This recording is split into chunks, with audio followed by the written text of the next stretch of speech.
First ஒரு spoon வெந்தயம் dry roast பண்ணிக்கோங்க. நான் இப்போ மாங்காய் தொக்கு பண்ணுறேன். ட்ரை ரோஸ்ட் பண்ணிவிட்டு நல்லெண்ணெய் 2 ஸ்பூன் குத்திக்கோங்க. வந்து குத்திக்கணும். இப்போ இது எங்கள் மாட்டு பொண்ணு தான் பண்ணுறா, அதனால் இப்போ சொல்லுவா. போடு. கடுகு போட்டுன்ட்டு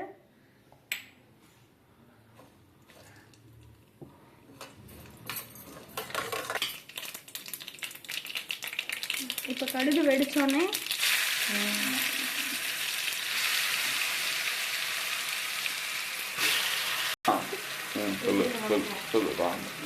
மாங்காய் திருப்பில் அதை போடுறோம்.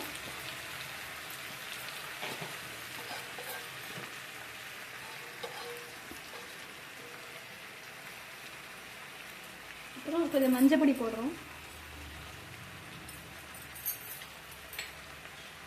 அப்புறம் தேவையான அளவு உப்பு.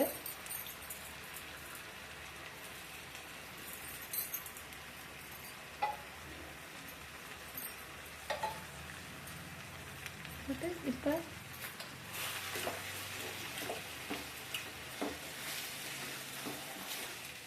எனக்கு இப்போ தான் மேரேஜ் ஆச்சு நவம்பரில். ஸோ இப்போ வந்து சமையலில் இன்ட்ரெஸ்ட் வந்ததுனால ட்ரை பண்ணுறோம் நாங்கள். ஸோ நீங்களும் ட்ரை பண்ணி சொல்லுங்க. இப்போ இந்த ஸ்டேஜில் வந்து மாங்காய் கொஞ்சம் வெந்தெடுத்து இப்போ நம்ம மிளகா பொடி போடுறோம். கலருக்கு இனிமே தான் கலர் வரும். இப்போ கொஞ்சமாக நல்லெண்ணெய் ஊற்றணும்.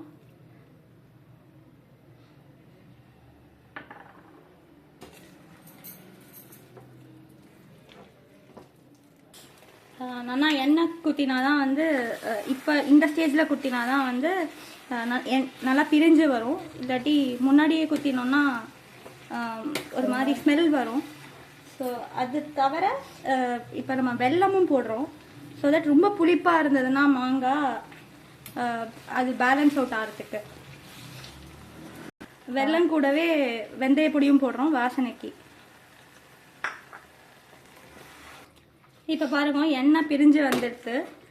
இது வந்து மோர் சாதத்துக்கு தொட்டுக்கலாம், சப்பாத்திக்கு தொட்டுக்கலாம். ஸோ நானே இது ஃபர்ஸ்ட் டைம் தான் ட்ரை பண்ணியிருக்கேன். ஐ ஹோப் நல்லா வந்திருக்கு. இது நீங்களும் ட்ரை பண்ணிவிட்டு கமெண்ட்ஸில் சொல்லுங்க.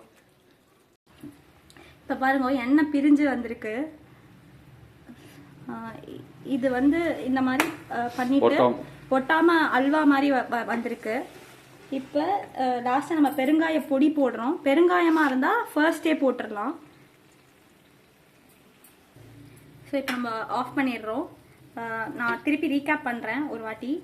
ஃபர்ஸ்ட் வெந்தயம் 1 ஸ்பூன் ட்ரை ரோஸ்ட் பண்ணிவிட்டு அதுக்கப்புறம் எண்ணெய் குத்தி கடுகு 1 ஸ்பூன் போட்டுட்டு துருவின மாங்காய் 2 போட்டுட்டு உப்பு தேவையான அளவு போட்டுட்டு அதுக்கப்புறம் வெல்லம் கொஞ்சம் இது மாங்காய் புளிப்பு தெரியாமல் இருக்கிறதுக்கு கொஞ்சம் வெல்லம் போட்டுட்டு கடைசியாக எண்ணெய் 1/2 கப் மேலே குத்தி அது பிரிஞ்சு வர போது பெருங்காய பொடி போட்டு நம்ம இறக்கிடுறோம்.